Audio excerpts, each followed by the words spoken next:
Гэта ж трэба закахацца ў старога чараўніка ваўкалака.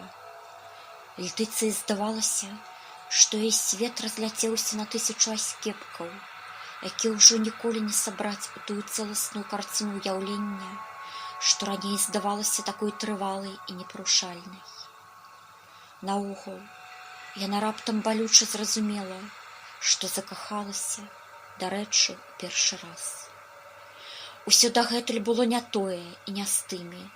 Ні Алекс, ні Олег не маглі крануць тую глыбіню пачуцця, што так нечакана адгукнулася ў яе сэрцы, калі вочы Міхася зазірнулі прама ў яе вочы. Прама ў душу, падумалася ёй. Да таго ж Міхась быў закаханы.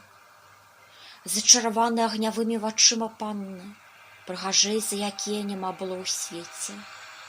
У гэтым і ў тым. А што яна?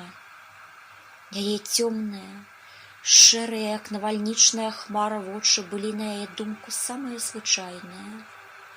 У Інгі вочы прыгожыя, зялёныя, як лісце ці трава.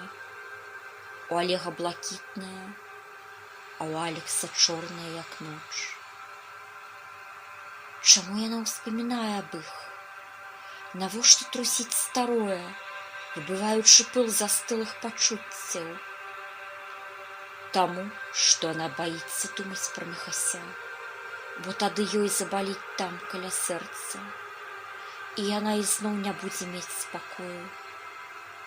Тут заўсёды стаіць восень, халодны лістапад, калі вецер зрывае апошнія лісты. Цьмяныя хмары паўзуць, засцілаюць неба, ды раз ад разу крычаць стаі крумкачоў. Колькі дзён яна блукала па халодных, спустошаных лясах, глядзелася ў стылую ваду спячых вазёраў, ды слухала ціхія галасы блукаючых па лясах духаў. Царства мары, царства смерці. Ці наступіць, калі тут вясна? Што зіма блізка, яна не сумнявалася. Вецер зрабіўся дужа халодным. Ноччу ён гудзеў усё больш люта, драпежна, завываў панад пусташамі да балотамі. Але сняжынкі яшчэ чакалі ў брухах набраклых аблокаў. Час яшчэ не прыйшоў.